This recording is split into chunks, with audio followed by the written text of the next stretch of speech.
Hi, everybody. Good evening. I'm Devorah Buxbaum. Thanks so much for joining me tonight. You may recognize me from the Project Inspire MindFlex series that I did with my husband a few weeks ago, but tonight I'm here solo, and I want to thank Project Inspire so much for having me. Thank you. I was hoping that tonight we could really take away two very practical lessons, I think, that are very practical as we are approaching the holiday of Shavuot. And we could learn them both from the story of Ruth. And those two lessons are the power of our choice, the power of being able to recognize our personal power in a moment, and also in the bigger scheme of things, as well as the power of knowing our mission and having vision for where we're headed in life. And these are two very strong lessons that we can learn from Ruth. Let's just understand a little bit. Let's just go through the story really fast and just see what happened actually within the story itself.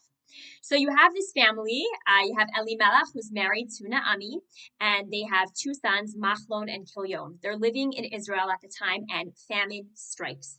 And although they were in a leadership position and should have really stayed to be able to help out the people, Elimelech decided that it was best if they left. And so they left all their people. They left quite wealthy, and they left to Moab.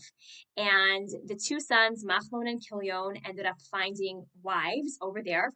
They actually found Moabite princesses who converted, and they married them. But ultimately, we see that Hashem punished Elimelech and his two sons for doing the wrong decision at a time where they should have stepped up to leadership, and they are killed. And Naomi is left in Moab trying to figure out, what does she do next? Does she go back to Israel in this very shameful place? Does she stay there in Moab and continue her life? And she decides that she's going to go back to the land of Israel. And her daughter-in-laws, Ruth and Orpah, had the choice whether or not they were going to follow her and whether or not they were going to stick to the Torah values. And Ruth and Orpah both started off on the journey. They both were kind of in it for the long run, but we see ultimately that Ruth really was in it for the long run. She really went all the way, whereas Orpah, from her actual name, Arpah, means Oref, like she turned her neck, and she does end up turning back to Moab. She just could not do it. And Ruth follows her mother-in-law. She gets to the land of Israel, and not only does she just get to the land of Israel, but she makes sure to really stick with her mother-in-law, to help her mother-in-law through this very challenging time when it was very embarrassing, and it was a shameful time for Naomi as people were chit-chatting, and is that Naomi? Oh my gosh. And Ruth makes sure to provide for her and to take care of her. And ultimately, it becomes clear that Ruth is going to be on this mission to ultimately marry Boaz and have a child with him. Ultimately, is going to be the great-grandmother of the Davidic dynasty. She's going to give birth to someone who will give birth to someone who will give birth to King David. And that's the story in a nutshell. Obviously, I'm leaving out a lot of details, but maybe you get the gist of the story. And it is not a happily ever after story at all, because Boaz, very shortly after Ruth has her baby, he dies, and she's really there to raise this child with all of her love and nurturing, and raise this child with Torah values, and do the best that she can do to do this job all by herself. So this is the story in a nutshell. And I want to just go into a few different points that we can take away that bring back our initial messages. So let's start off by just noting that although Ruth converted, and it seems pretty clear by the end of chapter 1 that she was converted, although there is some machloket, there's some dispute as to when she converted. Did she convert when she married Machlon? Did she convert when she chose to go with Naomi? Did she convert when she actually arrived in Israel? It's not 100% clear, but it does seem that she did convert. According to most opinions, she was a convert. And yet we see that even after that point of her conversion, there's a number of times throughout the Megillah that she is referred to as Ruth HaMoaviyah, Ruth the Moabite. Now, it's interesting because we know that Judaism put such focus on, caring about the convert and not ever reflecting and reminding them of their past.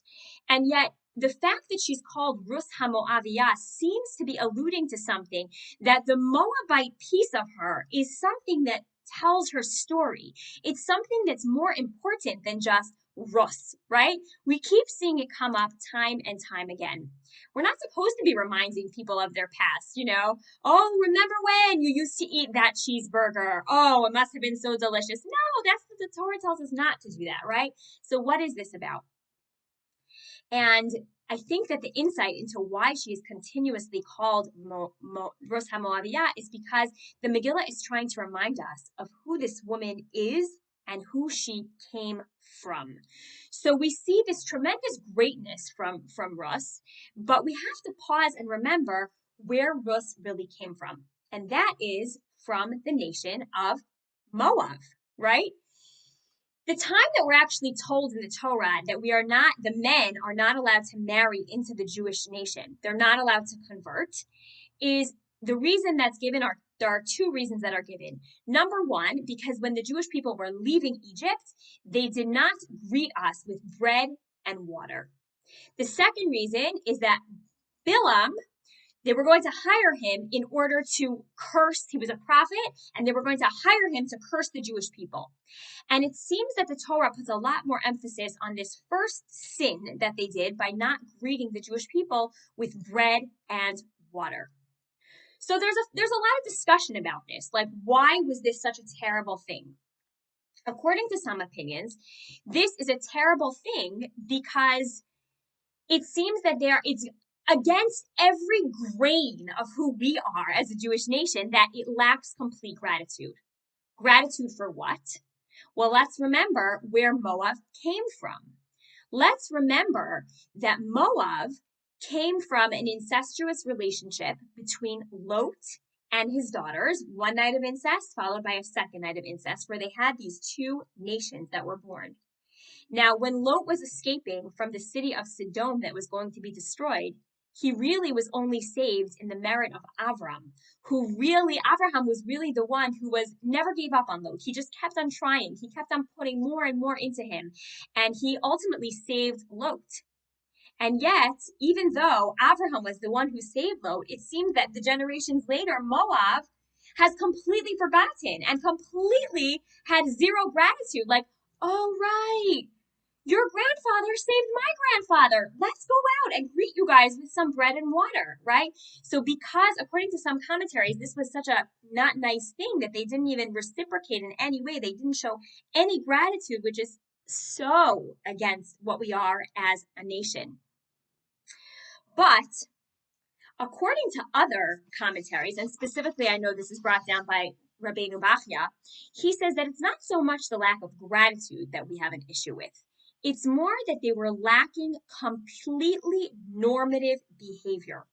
Any behavior, this is considered derech haretz. Somebody comes to your town and is passing through, normal people will go out and say, is there something that we can get you to eat or drink? Is there something that we can do for you? Right? We actually didn't really need Moab to offer us bread and water. We had the well, we had the man. We didn't need it from them. It's not like we died and we perished and like that's it, and they were the cause of our falling down. It's that they didn't even lack this. It's that they lacked this human decency, a fundamental human norm. So then we have to ask, well, was this stemming from somewhere else? Where was this coming from? And in order to understand where they were made up of, we have to look back at this incestuous relationship, right? Where did this come from? What was going on with those girls and with the story that they bring to the table? And that is brought down in the Chumash itself, where it says that when Sodom was being destroyed and they were told not to turn back, Lot's wife, who according to the Medrash, her name was Iris, let's call her Iris, she actually looked back at the destruction of the city and she turned into a pillar of salt. And Rashi immediately asks, a pillar of salt? Like, why salt? Why did she turn into a pillar of salt? And Rashi says, she sinned with salt, so she was punished with salt. She turned into a pillar of salt. How did she sin with salt? So however way you want to slice it, it was the way that she treated the guests with specifically the salt. Whether it was, Lot said, oh, you gave some food to our guests, do you want to offer them salt to make their food taste better? And her response would be, are you kidding? Is it not good enough that we had guests in our house? Like, already I'm being like a saint by having these guests in our house. You want me to offer them salt, Or perhaps maybe she would salt their food so much that their food tasted disgusting that they had no interest in even eating the food because she was just such a nasty, felt so negatively towards having guests because that was really the culture of Sodom and she was part of that, right? And the girls, this was in their genetics as well. Even though we do see that Lot definitely tried to do chesed and he really did try to go about it, this was still an inherent part of who Moab was. It was part of their DNA. It was part of their makeup. And it started with these nations, with these two daughters of Ammon and Moab. And it's a fundamental lack of humanity. When you have somebody that's staying in your house, it's not like, oh, it's good enough that, they stayed in my house. Like, do I also have to give them fresh towels? I mean, would any of us ever say that, right? Or like, if I'm already serving them food, why would it occur to me to not give them salt? Of course, I'm a human. I care about you as another human. I want to be able to do that. But that wasn't who they were. At their core, that's not who they were. So now I want to tie this into Ruth, because if we go into Hilim, Ayin Tes, it says, Matzasi David Avdi, Matzasi David Avdi, B'Shemen Kachi Mechshavtiv, which means, Matzasi David Avdi, B'Shemen Kachi Meshachtiv, which means I found David my servant and I anointed him with holy oil. And the Medrash Rabbah asks, what does that mean? I found David, my servant. Like, where did Hashem find David? Medrash says, in Sodom. I found David in Sodom. You want to dig a little bit deeper as to see where David really comes from? He comes from Sodom. Now, the reason this is so powerful is because if you trace the family tree all the way back, you don't just take David back to Ruth, but you continue it back to Moab, to Lot, to Iris, right? You see where he really stems from. And essentially what we see is this first idea of the power of personal change. This is the power that we see from Ruth. This is the power that Ruth shows us, that although it may seem like I had certain predispositions, from Moab that were complete lack of sympathy, complete lack of empathy, just complete, I don't even care, you take care of you and I'll take care of me. And that was who I came from, Ruth could say.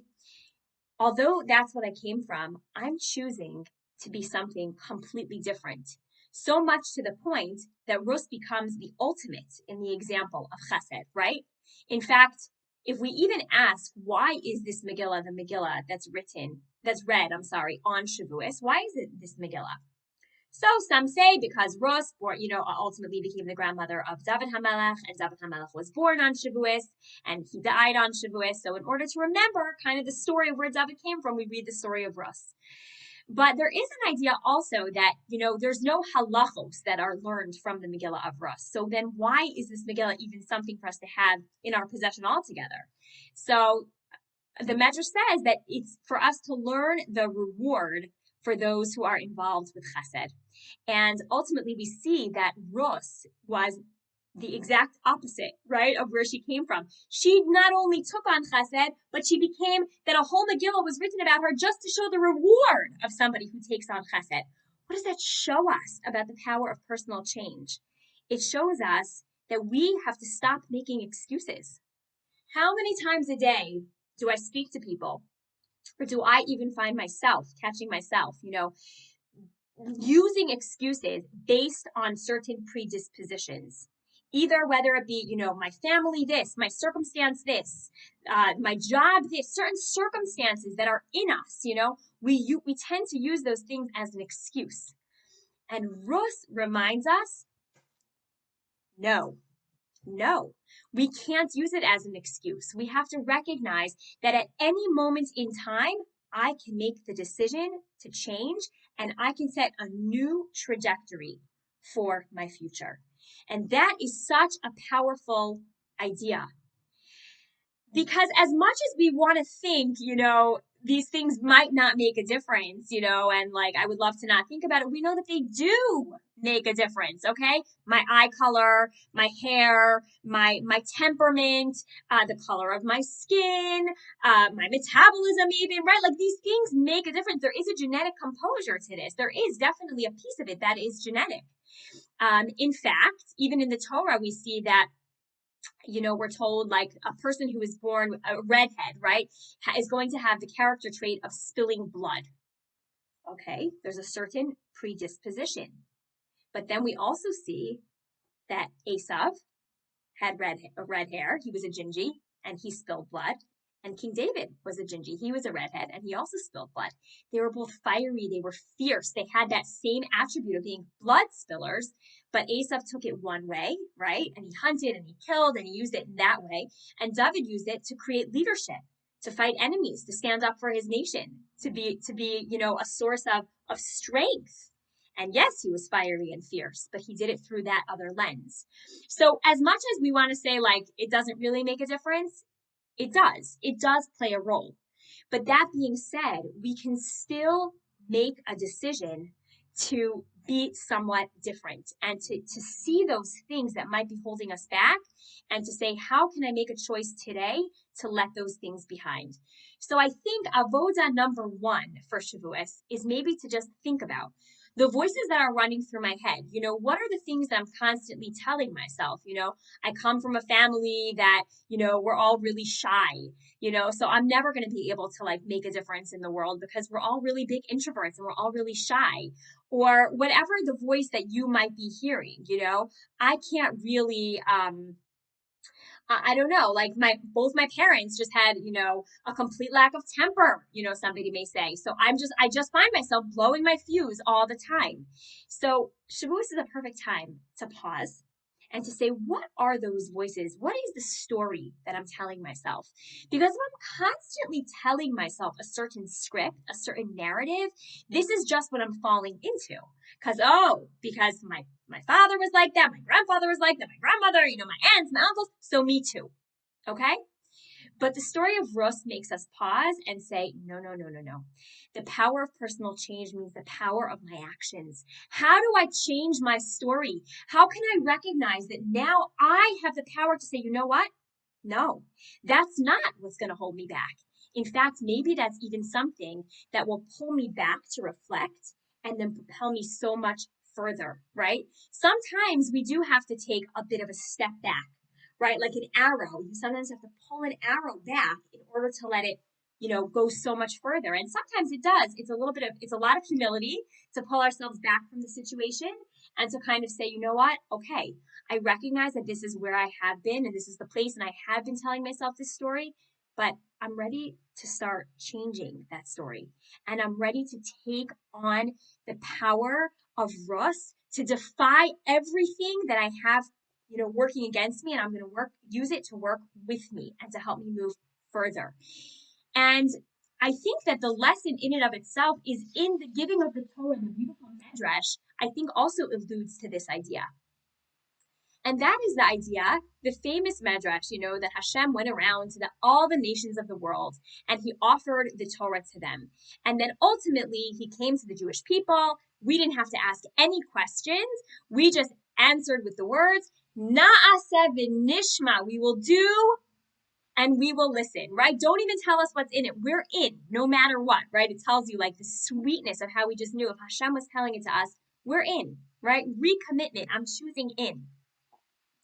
But the Medrash explains that when Hashem went around to the other nations, he didn't just say, hey, you want my Torah, right? Hashem actually chose their specific thing that was hard for them as a nation. So for example, the nation that struggled, the nation that were killers, they said, well, God, what's in this Torah? And Hashem said, well, you're not allowed to kill. And they said, are you kidding? Like killing is our entire identity. We can't take that Torah. Okay. So he goes to the next people and says, well, would you like my Torah? And they say, well, what's in it? And he says, well, you're not allowed to steal. And he's talking to a nation of complete That's their whole identity. And they said, like, no way, right? And this continued on for each nation that had a certain struggle. That was what Hashem presented to them. And perhaps this is one of the empowering lessons that we can see, is that Hashem was really alluding to the idea that Torah really, if you live a Torah life, if you live with Torah values, Torah has the tools in it to be able to help you overcome. It has everything in it. But you got to be able to recognize that toolbox and be able to say, I'm going to use the tools of this Torah to be able to step into that. So even though they might have thought, the nation of killers might have thought, like, what in the world? Like, why would we accept the Torah if we can't kill? Essentially what Hashem was saying is no, because I'm going to give you this Torah that's going to have the proper tools for you. It's going to have the toolbox that's going to be able to help you channel that, even though you might be in a predisposition, right? It's your genetic makeup because you're a nation of killers. No, if you use the Torah properly and you tap into the tool properly, you will be able to overcome and you will be able to become a nation that is no longer killers, because that's what the Torah is going to help you do.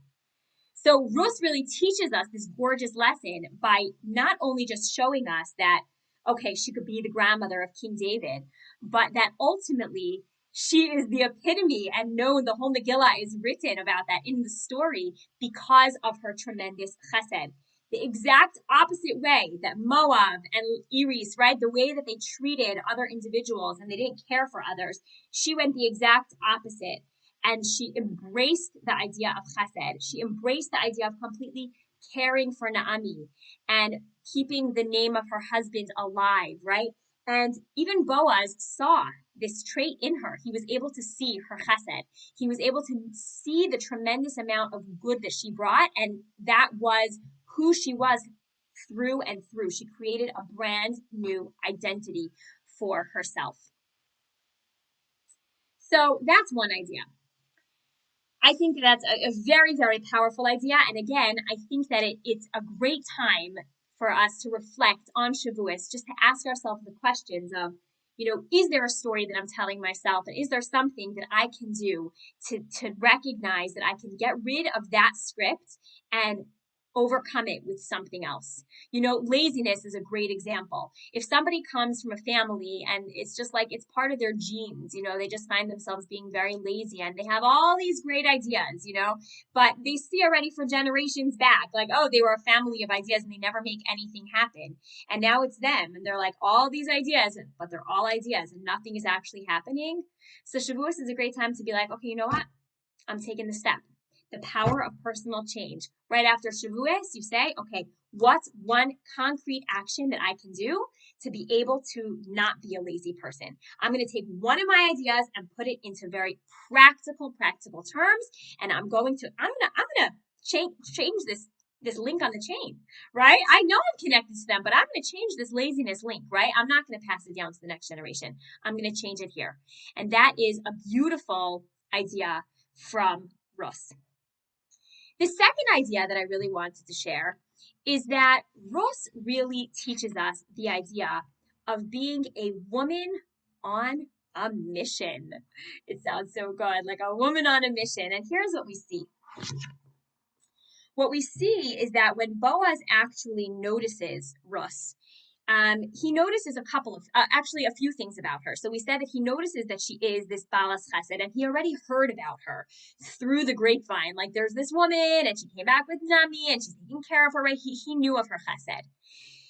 He also noticed that she was very meticulous and methodical with the way that she gathered in the stalks. She collected 2 stalks of wheat and not 3. There were certain laws about once you dropped a certain amount, how many you were allowed to collect. And Ruth wanted to be meticulous. She wanted to only take what she was allowed to take. She did not want to be one of the people who said, you know what? Doesn't really matter. The stuff's out in the field anyways. I'm like, what does it really matter? Which there were plenty of those also. There were plenty of people out in the field who were, just kind of collecting and doing their thing. She was meticulous about it. She didn't want to just take whatever. She wanted to take exactly what she was allowed to. And Boaz noticed that about her. He also noticed that she was exceptionally tznius. He noticed that she was very, very modest, the way that she bent down, and he really appreciated that about her. Of course, it also mentions that he was attracted to her physical beauty. I always say that whenever we see that anything in the Torah is making reference to any type of physical beauty, we always know that it's mirroring some kind of deeper inner beauty inside. And certainly Ruth was like shining through with that beautiful inner beauty as well. The third thing that's brought down that Boaz noticed about Ruth was the sense of order that she went about. He noticed that there was a certain consistency. The way that she was constantly showing up in the field, the way that she was going about her gathering, the way that she was, coming back, and the way that the patterns that she was living. He noticed that she was a woman of consistency and a woman on a mission, right? So the power of mission is something that I really want to speak about, because we see that Ruth, and now we just laid down that groundwork that even though she had to kind of create this new path for herself, and by the way, she had every excuse to not choose this path. She had every reason to just say, you know what? My husband died. I tried it. Seemed like it was good. Thank you so much. I'm going to leave this here. No, she doesn't do that. Why? Because she has a mission and she's driven and she sees ultimately, it's almost like she has that vision of like being the grandmother of King David, right? Like she knows like this is in my greatness. This is in my future. I can get there. I have this mission and I want to get there, and whatever it's going to take. She tells her mother-in-law, Naomi, I'm totally in. I have this mission and I'm going to take the steps, whatever it is to get there. I'm going to get there. King David actually, in Tehillim itself, which is like the beautiful songbook that we have, written by King David, which is the grandson of Ruth. We have this a gorgeous, beautiful book of Tehillim that we have from David HaMelech, who went through so many struggles and trials and tribulations, and he writes down these beautiful thoughts. He actually makes reference to this. He makes reference to this. It says, Holich Tamim Upoal Tzedek, someone who is walking consistently and works with righteousness. And a lot of the commentaries say that this was in reference to his great-grandmother, to Ruth, the way that she would do the same thing, day in and day out consistently, but also had this greater mission in mind. And I think that the reason that this is so important is because sometimes I think we get caught up with we could be a very busy person, but when we pause for a second, and if you were to ask like a random person on the street, so where are you headed in life? Like, what's your greater mission? Like, what would you want people to say after you die, about you? Like, whoa, why are you getting so morbid on me, But I don't know how many of the average people would actually be able to answer that question. Meaning when you ask somebody like, so what's your mission? What's your mission for today? Especially us as mothers, I think we would answer, okay, let's get the kids out the door, in a nice manner to school. Let's get their lunches made. Let's make sure they're dressed all clean. Let's make sure supper is ready and it's hot and delicious and wholesome. Let's make sure the kids' homework is done, that the house is clean, the laundry is folded, my kids are happy, right? Okay, these are big goals. I'm not poo-pooing these goals at all. But at the same time that we have these little goals, we also have to pull ourselves back and make a bigger mission statement for ourselves. If this is our mission, getting all these things done, that's great. But maybe pulling ourselves back would be something like, I want to be a happy person. I want to be a calm person. I want the noise in my house to be, the walls to be jumping joy off the walls. I want to be a person that doesn't just live life, that my heart is beating. I want to be a person that my heart sings, that I'm alive and I'm feeling it, right? If we can articulate this, if we can put this into writing, or at least start with it in our minds, then the focus of our day, the little pieces that we're consistently doing our day, will start to fit into that bigger mission. So now it becomes something that's not just about, well, let's get my kids out the door, let's make sure their lunches are made. It's, okay, am I putting my heart into this? Am I smiling as I send my children off to school? Am I humming as I'm making their lunches? Right? Am I greeting them with a smile and a calm presence when they walk in the door? Are the little actions that I'm taking, A, Are they done consistently, right? Which is what Ruth showed us. And number two, are they part of my greater mission? Are they part of something that I'm thinking of on a bigger level than just right here and right now? And I think that this idea of living with this mission really, upoel tzedek, right? Someone who works smart. We could be busy and working and working and working and working, but if we're not working wisely, then we're really just spinning our wheels. I think this is something that is a constant avoda. This is a constant thing. But I think that on Shavuos, this is a wonderful time to really pause for a second. First of all, let's just analyze Shavuos for a second. Do we recognize Shavuos does not really have any specific mitzvah associated with Shavuos? Many people think like, oh, well, it's all about the dairy and the dairy delights. Like, I wish that eating all the dairy cheesecake and all the dairy delicacies was a mitzvah. Like, oh, I wish. But no, it's not. And learning Torah, that's something that's constantly a mitzvah. So what is it about Shavuos? Okay, people stay up all night learning Torah. Is that what the mitzvah is? Is that what's the mitzvah? What's our avoda? What's our task for this holiday? So I want to suggest that perhaps these two ideas, right, of being able to recognize the idea of personal change and also to think about what is my mission. The Torah has all of the tools. Everything really is in the Torah. How to deal with ourselves, how to speak to ourselves, how to connect to the Almighty, how to connect to our children, how to connect to our spouse, how to connect with our coworker, how to connect with our friends and our neighbors, and all the things. Okay, the Torah has the tools for everything. Those are just me throwing off a few. The Torah has all the tools. The thing is that the Torah is only a tool if we know how to use it. So being able to use it, in order to use the tools of the Torah, again, it starts off with being able to know our mission, to being able to work wisely, to being able to say, you know what, this is the goal of where I'm headed. Now let me make sure that I'm working smart and consistently, and that I'm actually taking the proper action. So the holiday of Shavuos is a wonderful, wonderful time to do this. Write yourself the mission statement. Recognize that it doesn't matter what script we're coming from, what story we're telling ourselves from the past. It really is irrelevant.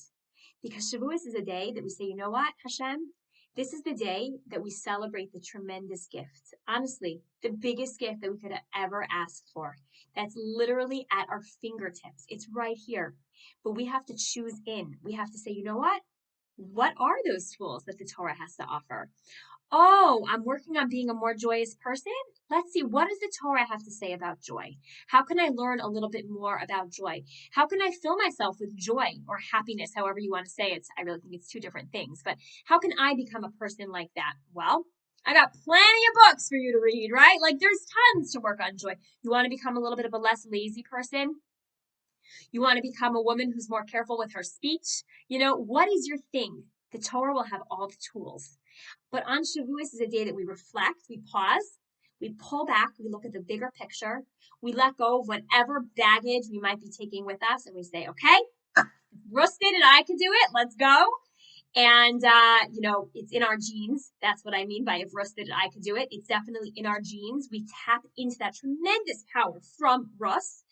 And she led the way for us. And it's a day that we say, you know what? I'm choosing in. I recognize this gift.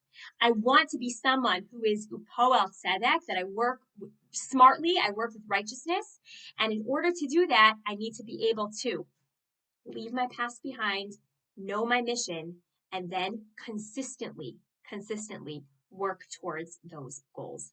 So I want to bless us all that this Shavuos, we truly are able to tap into our tremendous power as individuals, the gift of life that Hashem has given us, right? And the gift of the Torah that Hashem has given us even more.